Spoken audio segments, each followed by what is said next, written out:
Hey, everyone. I think this might be the last long panel of the day, so I encourage all of you to have a seat. Turns out I have 45 minutes to talk. I thought I only had 30, so hopefully I don't run out of questions. The topic of today's panel is the intersection of AAA investing, or AAA games, and venture capital investing, which is a relatively new category. When BITKRAFT started investing in the space back in 2018, we were one of the first funds to commit to fund a new type of game. Games that would take longer, games that would take more dollars, more time, but ultimately had perhaps bigger potential or different potential to compete with some of the biggest games in the world. I'm joined today by Smed, who has made a number of games, in particular 2 genre-innovating games, H1Z1, the first Battle Royale, EverQuest, the first major MMO to be popular in the West, PlanetSide, so 5 $500 million games in total, and is currently building FusionPoint Studios, a portfolio company of our crypto funds. We then have Stephen Lim, Slim. Slim has also built many games for a long time. I think most famously he is the mastermind, or one of the masterminds behind Valorant, the most successful, or the very successful shooter out of Riot recently. And then we have Chow, who also has been building games for a long time, and most recently was working as well at Riot on the Wild Rift side. So thank you all for joining, and I'll start off with some questions, and we'll, keep it interactive. So let's start off with this. I don't know if you guys saw, but on the app, some people submitted questions beforehand. And I think one of the questions that lined up with my first question is people said, if Wukong is AA, then what is AAA? I wanted to start because a lot of people use the word AAA. I've been pitched so many AAA metaverses that will take 18 months to build and will cost $2 million. And no one really knows what AAA means, I think. So do you have a definition of AAA? Is it something that you know it when you see it? Or are there unique features that if it doesn't have it, it's not AAA? Smed, first. Sure. I think it's very much you know it when you see it, because there are games like Minecraft, for example. I would actually call that AAA now. Back then, when it first came out, it was an indie, but when a game reaches the adoption level of 250 to 500 million players, it's easy to call that AAA, even though the production value may not be the sole determining factor. I think we're used to AAA being something where larger studios are funding games over $100 million, and I don't think that's true anymore. When I saw that question, I was like shocked, because I was like, dude, if Wukong's AA, we're all shit out of luck. Like, what the fuck? I was like, okay. But it begs the question, like what is AAA then? I don't know if AAA should be so strictly defined. I think the intent of the question is it's meant to imply a certain quality, production value, a serious effort, I think, is what it's meant to imply. But to your point, I think it's been way overabused, and I do think there's, if I can soapbox this for a second, I think everyone needs to chill the fuck out and just de-escalate, because how much more can we push that, oh, we're going to be the best thing ever, and then now everyone expects the best thing ever, and all you can do is go down from there. So, how many games have we been disappointed by in the last, I was going to say a year, but 2 years, 10 years? When's the last, how many games are we proud of that are made in America? That's a hard question for me to answer. I think I can count them on, one hand. In terms of new offerings, obviously there's a lot of big existing franchises, but, so where does this road go? And so I would argue for in a de-escalation from that, look at some of the breakout hits that we all have been talking about all year. They're actually, you find that everyone's rooting for the underdog, right? So I think there's going to be a wave of that. I think a lot of people are re-aware of indie games or AA games and stuff like that, but or games coming out of different countries. Next year maybe the pendulum will swing back when GTA 6 comes out. We're all going to buy it, and so that'll energize, big games. And I think what's awesome right now is that there's games throughout that spectrum that we can enjoy for different reasons. And I think we as developers and investors, I think, should reflect on whether or not setting those expectations, pumping more money into game equals a better outcome or not. And I think there are certainly examples throughout the spectrum, but I don't know if there's a correlation. I think not only games, but a lot of creative media. I think it's hard to argue that there's like a definitive, like we pump more money in, we get a better outcome. Like there's an intuition to that, and so it keeps happening. But I think if you actually look at outcomes and you look at different examples, it's hard to find a reliable correlation. I have a more religious view about this. And I think it partly comes from becoming a convert. Like I sold my company to, I sold my first company to Zynga. I learned a lot at Zynga, but I didn't become religious about certain kinds of game development at Zynga. I sold my second company to Riot, and partly due to this guy, who's one of my favorite game developers alive today, I think I became a convert in a different kind of way, which is to say, I think often we define AAA historically by the inputs, so a developer-centric perspective of how much it costs to make a game. That's really what we mean by AAA historically.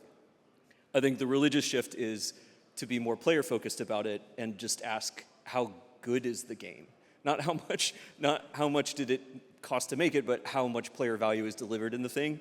And I don't mean to be pedantic about it. I'll give you a couple of sharp examples. Wukong is interesting. I call it AA, honestly, because it didn't deliver a lot of value to me as a player.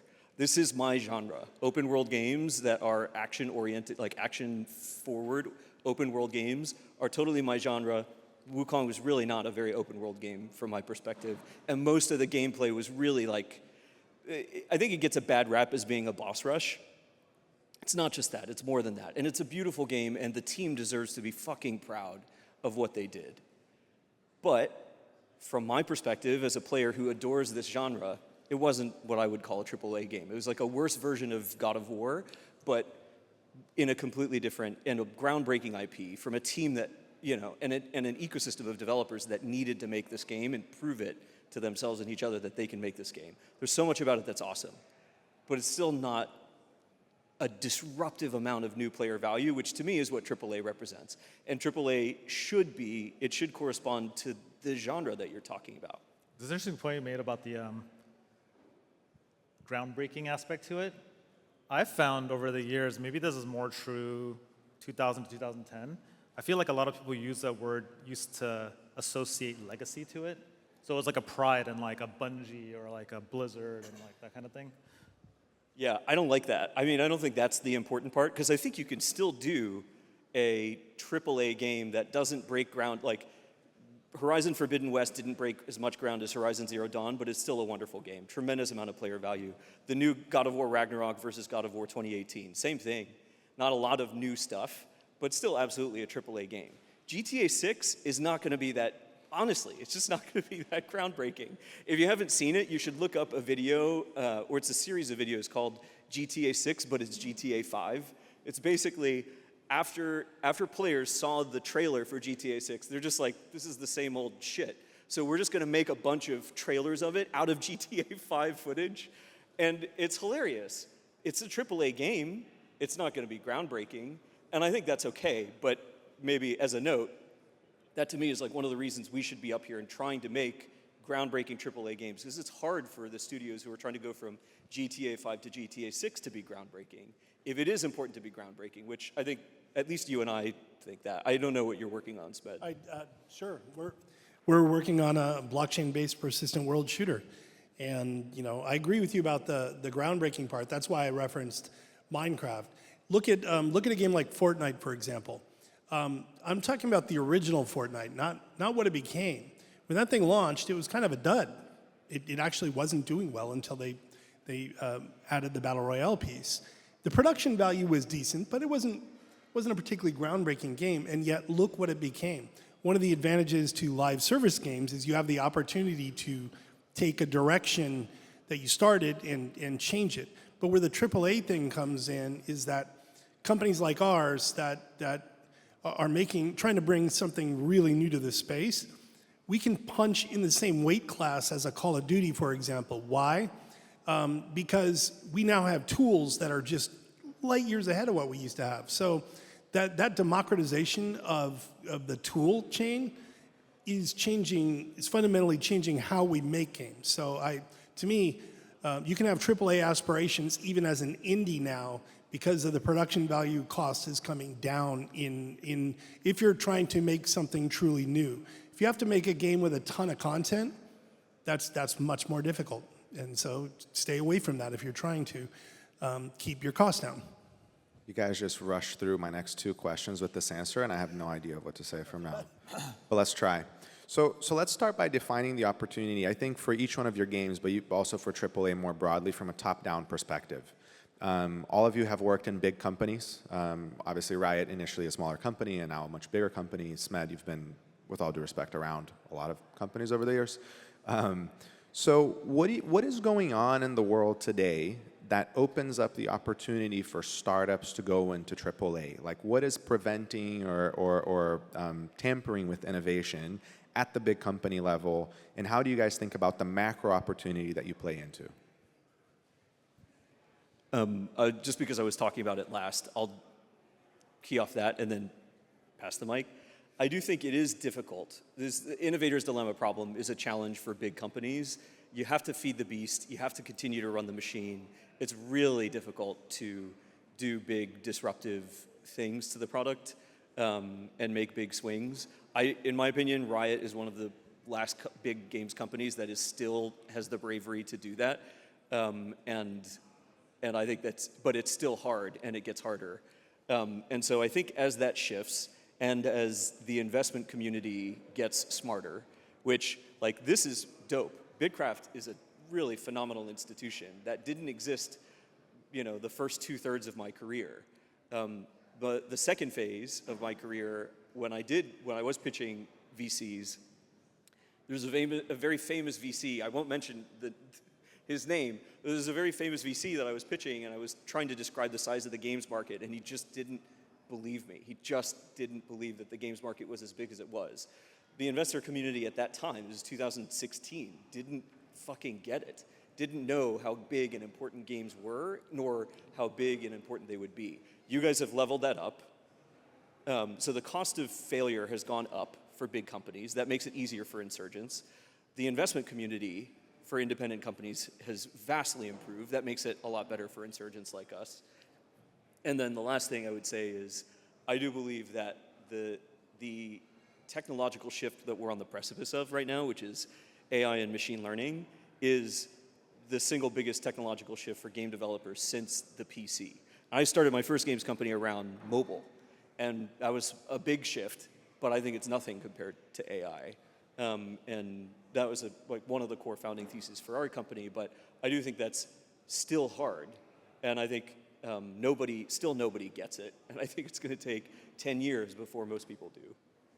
So insurgents are in a good spot now. Michael covered a lot of ground that I'm totally agree with. One thing I'll kind of zoom in on is what he mentions there about insurgency, about ultimately risk-taking, I think is really the main blocker. Like, we are our own blockers to that. Today, tools are perpetually getting better than ever. Right now, there's even, let's say, an acceleration of that today. Those are less the blockers. Graphics is less the blocker. Performance is less the blocker. Tool chains are less the blocker. Today, we are our own blockers, I'd argue, because I think there's a correlation. This would be true of either the big companies and also of the well-funded startups, some of which we are fortunate enough to be, where the higher the stakes get, the more aversion to risk you naturally feel, because you don't want to let people down. Of course, we all want to do right by people, do right by our investors, do right by our team, do right by the players. And as the stakes climb, you end up in these design conversations that go somewhat like this. Like, you go in a meeting, a bunch of smart people in the room, really experienced, and somebody will pitch a thing. Like, if we go path A, we're going to piss off so-and-so. If we go path B, we're going to piss them off less. And you'll watch in that meeting, a bunch of smart, experienced people go, no duh, let's go path B.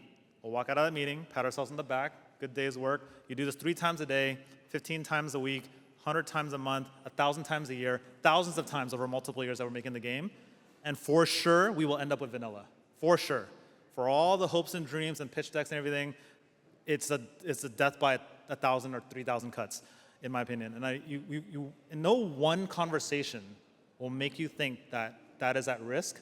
But if you look back at how much ground we did or didn't cover in the last week, in the last month, in the last year, you look at, we did all this work, all these check-ins, we're all proud, did all these big show and tells, and we're like, is anyone any more excited about this game? It's like, eh. And then like, we see that all the time. And I think like we walk ourselves down that path when we succumb to the feeling of not taking a stand for something. Now, obviously, I'm not arguing for the other extreme. I think either extreme is detrimental, overly constricted, overly like loose. There is a tightrope to walk that's probably different per genre or per audience that we're trying to serve. But I think it's something that haunts me, to be honest. Like with every conversation, like, did we go too far on this? Did we not go far enough? Are we making a compromise that we cannot reverse? Are we setting a precedent that will lead to the next 20 conversations that everyone's like pulling back, following my lead or someone else's lead on this? It's something that haunts me like daily, basically, on this topic. So it's something I've thought a lot about that I don't have full resolution on, but it's something I think about frequently, and that's the thing that is most on my mind, is like we are now in our own way the most, I think. Yeah, my take on this is I've been fortunate enough in my career to work at a couple of bigger companies, Sony Online Entertainment and then at Amazon. What is interesting is I feel like both those companies took real risks creatively, and when we were making EverQuest, there were some like heavy discussions, like a subscription-based 3D only game. There was only one other 3D game at the time. The same thing happens. Just fast forward to whatever genre and whatever time you're in when you're doing it. There's always new technological things, and I think the risk aversion that bigger companies, like I'll take an Electronic Arts, where they're very focused on making sequels. There's a lot of emphasis on that. But I do see across the industry, I see a lot of companies that are willing to innovate and try stuff that just, you're like, whoa, even companies like Valve, I'm playing their latest game, Deadlock, quite a bit. And you see these companies that are willing to try things and really even disrupt their own company's games. So to me, what the advantage to being a small startup, lucky enough to be well funded with BITKRAFT, and we feel really strongly that the innovation that the opportunities we get is how to do things differently with less money than when you're at a big company and you have a $100 billion game budget, and you come up with better solutions, in my opinion, and it forces that innovation in both how you make the game, how you're going to distribute the game, for example. That's why I think something like Web3 is very disruptive, because it actually brings a new ecosystem around the game. And I think when you're making a AAA game, you want to have as many shots on goal as you possibly can with your own game. I see this as the advent of a new golden age for gaming, if that ever left, actually. I don't know.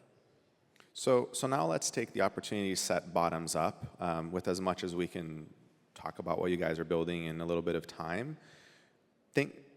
Perhaps talk to us, to all of us, a minute or two about what you're building, and in the context of other games that exist in the market, like what is the market gap that you're playing for, right? So I'm a little bit more familiar with yours. I understand in the sort of landscape of Call of Duty and whatever else, like what the gap that you think is there.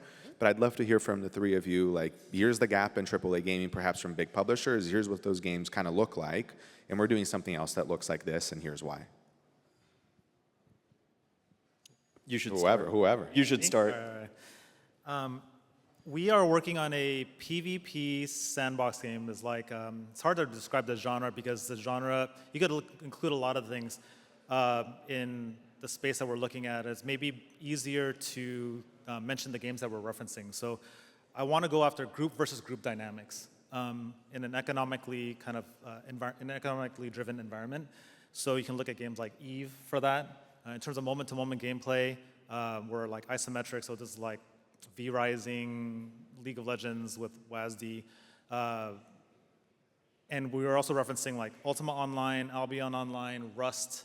You can kind of see how games that appear so differently that many people would put into different genres or categories, we think have something in common that witnessed over 20 plus years. And you could even include Travian derivative games and MUDs that are like literally text-based. So what would appear to be very different games, we think there's a string of games that we reference that scratch a similar itch, which is ultimately in a group versus group setting, you can call out certain people by name. You can call out certain crews by name, and they bear a certain personality. They run a certain way. They behave a certain way that contributes to that personality, where they earn that personality. And some of these personalities transcend games, actually. So some of the crews we run with as players, they'll take their rivalries. Like there was a crew I was playing with, it was like about a 200 or 300 person clan, and they've been at war with this other clan. And I found out, I've joined this like mid-stride, I found out that they've been warring for over 5 years across 10 different games. They just bring their fight from game to game. Doesn't matter what the game looks like, they'll just go at it. It's like Blood versus Crips. They don't even know why they're fighting anymore. They're just like, they see the other tag and they're just like, fuck those guys, and they just like go after them. So we want to make an environment where people can go nuts like that, not just for fighting though. Like ideally, like, you know, some of these games we mentioned, you know, like Ultima Online, and thanks Raf, and wherever you are in here. Like some of these games, where some of those experiences and stories are very positive. Like there are partnerships. Some of them are neutral. Some of them, you know, someone will recognize like someone's like trying to contribute to the community and set up a tavern that's like really makes the game friendlier for new players because they were compelled to because they had a certain bad experience. We want that possibility space eventually. Obviously, it will take a lot of work to build up to that, to today's standard and all that. But that's what we're chasing. And the opportunity my co-founder and I, we've thought about the space, played in the space of PvP MMOs and PvP sandbox games for like the better part of 20 years. And that's built up a long-lasting curiosity because every year that we play and check into it, we are never fully satiated, and we still have a hunger and thirst for it that's been relatively timeless. I mean, this desire to build up a reputation, I think it's pretty classic to humans. Like, if you look back hundreds or thousands of years, like, I think that's not going to go out of style for people. Like, just think Game of Thrones, right? Like, it'll just go on forever if you let it. So we see that as individuals. Then as we started to develop Valorant, in parallel, we were discussing, like, should we be doing that game instead? And Valorant almost died several times because we almost just all wholesale joined another team that was pursuing that. And then similarly, as I started to probe interest in this through investors and publishers, we found that nearly every publisher, I mean, think both Tencent and NetEase have stated publicly from the CEO on down that they were interested in something in this space. We know Riot has 2 internal projects that came and have since been canceled in an attempt in this space. So I think Blizzard recently had a Blizzard survival project chasing something similar, or at least under the umbrella, that was recently canceled. So I think there's been interest in this, and there's been this like conundrum where there's simultaneously, it appears that this space has some of the remaining, the words that a lot of people use, like blue ocean opportunity, that's like kind of untapped, is I think what people are really trying to say, but that it currently appears niche.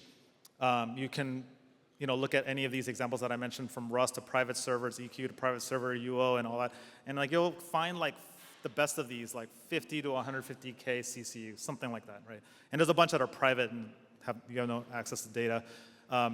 So they've been kind of always like half in, half out with the bigger companies.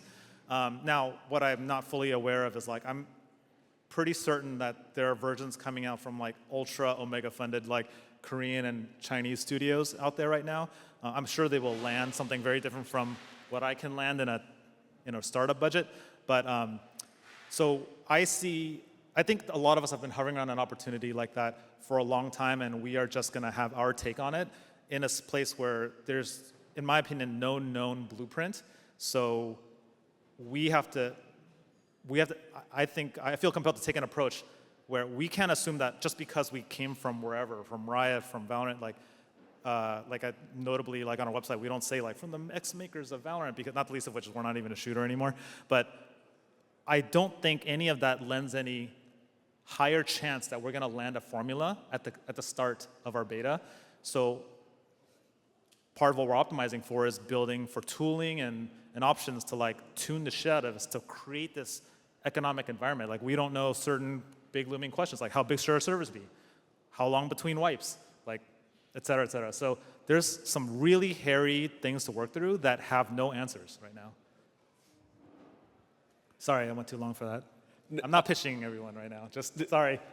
I mean, so first of all, I love it because I'm going to play the hell out of that game, not because I'm his bullseye target, but I'm like one of the concentric circles outside of it that hasn't been sucked in by one of these games, but almost fucking did, like 15 times.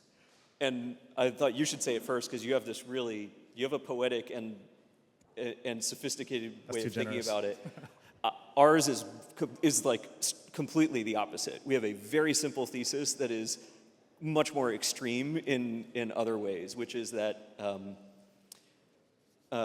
we just, whereas Slim thinks that it takes an incredible amount of time to like tune and develop the game with the audience and be responsive, et cetera, we think we have to get it right from the get-go. So we're making an what we do call a AAA open world game. And the reason for that is there's a huge supply and demand gap in the market for this, which is to say, for me, the rough mark of AAA for open world as a genre, I said it's genre dependent, is around $200 million in development budget, not marketing budget. Like you need to have talented developers working for a really long period of time. Those two things multiplied together get to around $200+ million. If you hit that, you have like an 89% win rate historically. So we're doing that, and it's not easy, and it costs a lot of money, but we do have to get it right the first time. We can't get it wrong, because if you get it wrong, you'll be one of that 11% of games that fucked it up. And that we can't do. But we do believe that landing that right and building the team from scratch and planning to go big on this is a strategy, and it's a viable strategy. The reason that we think there's space, that players don't just want another one, but they should want one that's different is, I love The Witcher, I love Cyberpunk, I love Breath of the Wild, but I want to play it with my friends. And that's just not an experience that we have in those games. And it's really hard. And it's hard for like 4 to 5 really important reasons. And if we build the company around solving 2 of those, and right now we're trying to tackle all of them, but we'll eventually have to cut and cut. But if we strongly solve 2 or 3 of those reasons, that it's hard to make an open world game that you can share with your friends, a AAA open world game you can share with your friends, then we think that'll be a transformative experience. We think it'll live somewhere between, right now, a place for you to hang out with your friends in games is either really narrowed by player skill, player skill or game knowledge or play type, which I think is the game that you're making. It's not a place that you can invite all your friends to hang out. Right now, you kind of got Roblox and Minecraft, and the players are aging out of that. And then you have this massive gulf of games that you just don't hang out with your friends there in a way that is rich and deep and gamey. And then you got like WoW and Final Fantasy XIV, and man, are those showing their age at this point. And so we're not setting out to make an MMO. We're really conscious not to call it that because we don't think it should be that. We think it should be really intimate. 2 to 8 players maybe 12, maybe. But we do think if we start with that core of a AAA open world game that you just want to fucking live in, like you do with Zelda or Cyberpunk or The Witcher, but you can share it with your friends and have that just last for years and years as a game as a service, we think that's transformative. So. Sure. If Call of Duty, DMZ, and Rainbow Six Siege or Clash of Clans, take your pick there, had a baby, that would be our game. It's set in an open world. A massive open world, actually, and it's fully PvPvE. I like to make games where people can kill each other. I'm very much a believer in PvP. And it's fine when you play together and group up. That part's great. But mostly the killing each other is what I'm interested in making, and my team is. So for us, it was a lot about combining some things that we see out in the market that are clear indicators that there's a market for the kind of game that we're making. And we gave that a lot of thought, but we also talked a lot internally about making a game that we want to play because we're the target audience. It's always a risk when you're making games. But at the end of the day, that's why we're game makers. You know, we all like to work on stuff that we want to work on. I'm sure all three of us have worked on things we didn't want to work on too. You know, we're just blessed to have, you know, partners like BITKRAFT to be able to help us achieve a dream there. And from my perspective, that can be achieved even though we're not, you know, a $200 million funded company. We can really use the tools that we do have to make an experience that's just radically different than anything on the market today. So that's kind of our perspective on it. I'm going to ask one very big open-ended question in the 15 minutes we have left, and my estimation will end up 10 minutes over, just by like how deep the responses have been so far. So I was having a conversation once with a senior designer at Apple that had been there for like over 20 years, and I asked him what was the hardest product that he had to design in his time there. And he said it was the pencil. And I asked him why, and he said it was because it's so simple. It's just how do you design something so simple? When we get pitched AAA, the ones we don't fund, the ones that we fund have good answers. But when we get pitched AAA, I think a lot of times there's the sense that it's going to be very expensive. It's going to have a lot of features. It's going to have a lot of realism. It's like these very big visions. But when we look at some of the most successful products, be it a game that unlocks a core mechanic, be a consumer product, it's in the end, it was something quite simple, right? It was addition by subtraction, right? Like adding to the quality of the product by subtracting the feature set.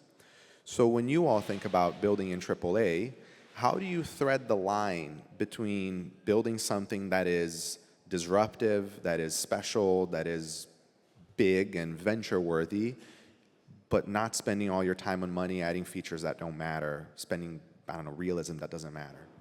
So yeah, so realism is a good one. I think realism, to me, is one of the things, the first thing that we were talking about, what defines, like what's good or bad AAA. I do think, I'll just keep saying, you know, offensive things up here, but I do think Red Dead Redemption 2 is bad AAA. I think that they spent so much time and energy getting the horses just fucking physically, you know, high verisimilitude. But then it takes like 3 minutes to get on and off the horse. Yes. It was like the best horse in the world, but just the mount just so that's my point, is that's measured by the developer's sense of, I think, investment. I don't think that's real player value. And so I think, you know, Red Dead 1 to Red Dead 2 was like, you know, 8-9 years of development, and they went down in user score on Metacritic. And that, to me, is the wrong kind of investment. It's the wrong kind of AAA. Yeah, I would start there and say, like, that's at least the first shit that you have to cut if you deeply understand your audience. So going back to what John said, I do think I slightly disagree, which is like, this is one of the things I'm religious about, is I try not to make, we say at Believer, we don't make our game, we make our dream game, we make our players' dream game. But to make our players' dream game, we have to try and strive to be our players as much as possible. And if we can deeply, deeply empathize, we'll never be as smart as them, we'll never know as much about our game as they will, but if we can try to, then we'll know what those things are. And honestly, in my opinion, realism is almost always the thing that every conventional AAA developer emphasizes and blows shit tons of time and money on. I'll add to that and say, I think you should juice the thing that the players are asking for. So in the battle, we all have to make choices. No matter smaller or bigger budgets, even if we had a relatively unlimited budget, you're still limited by time and energy and your team's trust in you, I guess. So we'll always have a limitation of some kind, and that means picking your battles. And I would say, of the battles you pick, like, it's easy. The more juiced you are, the more you're able to get distracted by a lot of things that don't actually contribute to the reason why the player came to your game in the first place. Just for funsies, I'll counterpoint one of the things that Michael just said as that example. I've never been a cowboy, but they delivered to me in true rockstar fashion my movie-driven cowboy fantasy. So, like, maybe in that sense, walking backward from that, it might make sense that you like invest that much into a horse because you're on your horse all the time, cowboy doing horse things all the time. Maybe it makes sense to like spend 3 minutes getting off and off that horse. You're like, it's just part of that experience. Or, I'll liken it more to like GTA 5. California Incline, that street that goes up to Santa Monica. I don't know how 1,000 people in the UK nailed the feeling of driving up that street. Like, with hip hop on the radio, the sunset right there, like, it's not about realism or exactness. They replicated the feeling. Driving through those Venice with those, like, I forgot the name of it, those, like, apartments that are over a garage that are open.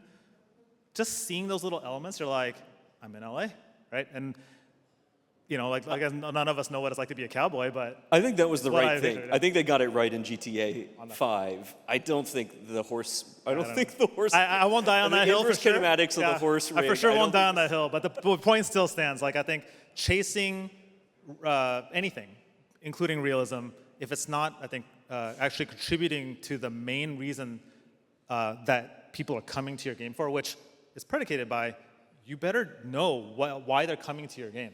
And I think that's another trap often if you're working on an existing franchise, you can really easily lose your way and think your game is about X, but actually people are playing Y.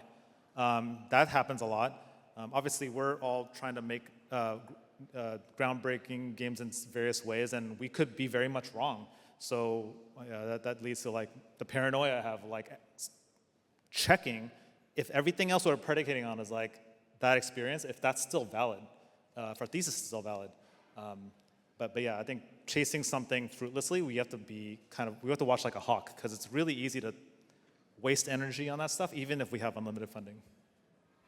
And so I look at this as, when you're making a game, one of the most important parts is knowing roughly speaking how much it's going to cost, how much time it's going to take.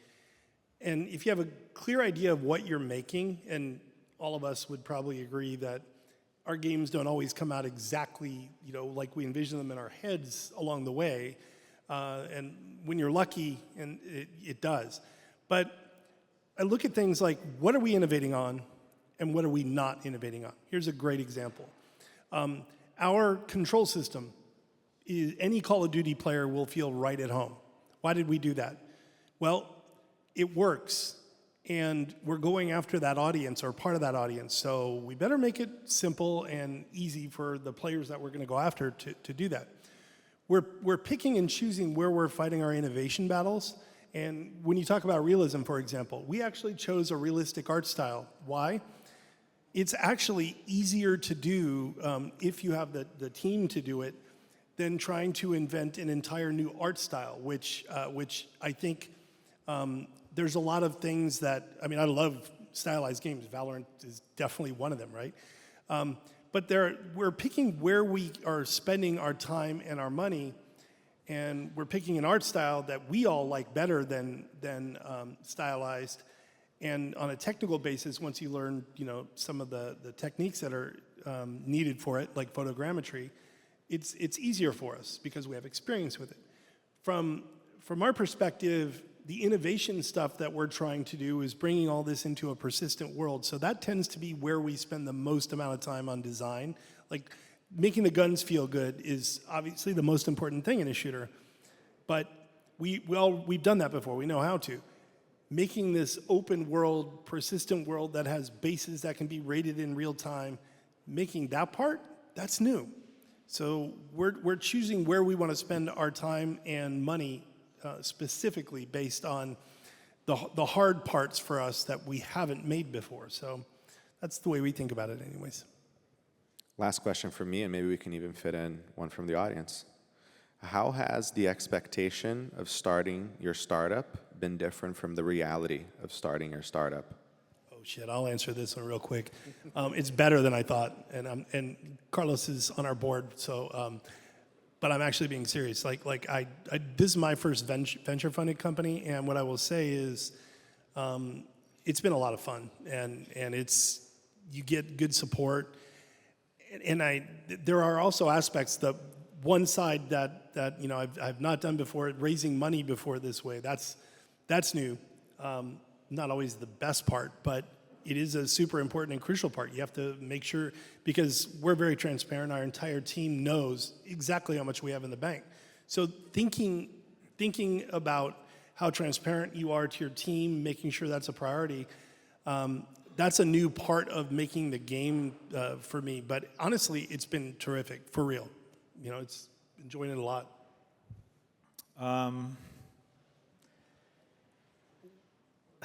Things have been better than I expected in general. I'd like to think I'm neither overly optimistic nor certainly not pessimistic, but I generally try to be conservative on a lot of fronts, and maybe because of that, like, things turned out better than I personally expected, and thank the gods for that. And I'll take it where we can get it, because I tell it to him all the time, like, if we need all this energy, we need all this, like, every bit we can get, because, and it's not to say there haven't been challenges, but our challenges, I want to keep concentrated again on the part that actually affects the player experience. Like, everything else is a distraction. So when people ask me, as many friends here in the audience, like, have asked, like, how it's going, this is how I say it, and this is what I genuinely think is going on. It's like, it's really we're the unsexy, tree chopping, building part of our game. And everything I can do to keep the road ahead smooth, to keep the drama low, hopefully makes it so our team can make a game that's max drama in game. Like, everything else is like just friction to that, and so I'll take it wherever I can get it. But thankfully, it surprised me that I know, like, especially I know in this environment that's like really hard for a lot of our friends and our peers, both at startups and at big companies. Everyone kind of went too ham 2 years ago. Now everyone's getting slammed in the face like 2 years later. Like, if we just chill out a little bit, like, it can be more steady, and I think we can think more clearly. So anything I can say to emphasize that, I'll take the opportunity to. I'll give you a negative one, because, just to counterbalance, and also hopefully this will be useful for some people out there. When we started Believer, we had 4 cultural pillars. We believe in games, we believe in players, we believe in one another, and we believe in the future. We believe in the future is like one of the critical reasons that we decided to make the company an independent company rather than like being a wholly owned subsidiary or flagship studio for another big company. Because we didn't think that anybody would believe in AI the way that we did. Because at the time, it was very unpopular. It was, OpenAI had done DALL-E 1, and nobody had any idea what GPT was. Midjourney hadn't come out. The question that everybody asked us is like, who cares about AI? What's your Web3 strategy? That's what everybody wanted to know when we were starting the company. And when we built the sort of that intellectual and the cultural foundation for the company, most believers were like excited and on board. That 4th pillar, of course, like, we believe in the future. We want to make better games than we ever have before. We want to use bleeding edge technology to make our video games. And then all of a sudden, AI turned a corner. GPT-3 came out. DALL-E 2 came out. Midjourney grew. And then all of a sudden, we had this huge fucking culture war about AI. And it's interesting. It actually has real problems with it. There are big philosophical and moral problems with it that, by the way, I agree with. But we always had the aspiration to do it the right way, in a way that we would be proud of, that we thought would always elevate the bar. And yet still, despite how hard we worked to get the culture right, to get recruiting right, to get onboarding right, we still had half of the company fighting with half of the company about what is the nature of this thing that we're doing and why. And it was really hard. And I basically spent half a year being disappointed Asian dad and getting everybody to talk to each other and eat their fucking vegetables. Like, got it. You think Midjourney is evil, great, but you have to spend 40 hours using Midjourney first, and then come to the other side of it, and then tell me what you think. By the way, I don't think Midjourney is good for game development. I don't think generative 2D art. I think generative AI in general is not that useful for making great video games. This is my opinion. Happy to talk more about that in greater detail. But there are many other kinds of machine learning and AI that will completely transform how we make games. Still, going through that 40 hours and learning how to write your prompts and learning how to work with a computer to make something that you want to make is a meaningful experience for every artist to go through at our company, and we force them to do it. Because once they get to the other side of it, their hearts are opened up a little bit, their minds are opened up a little bit, and then they realize what the potential is, even if they're not going to use this thing, this particular thing. That was way harder than I expected. Way harder. Because people said with their mouths that this is something they really cared about. And then when the reality came around and it was scary and threatening, we had like basically an internal war of emotions around the thing. I do think we're on the other side of it, but it was a lot of hard work. It was a lot of hard work. I think we're 10 seconds over, which is pretty much perfect timing. Thank you very much.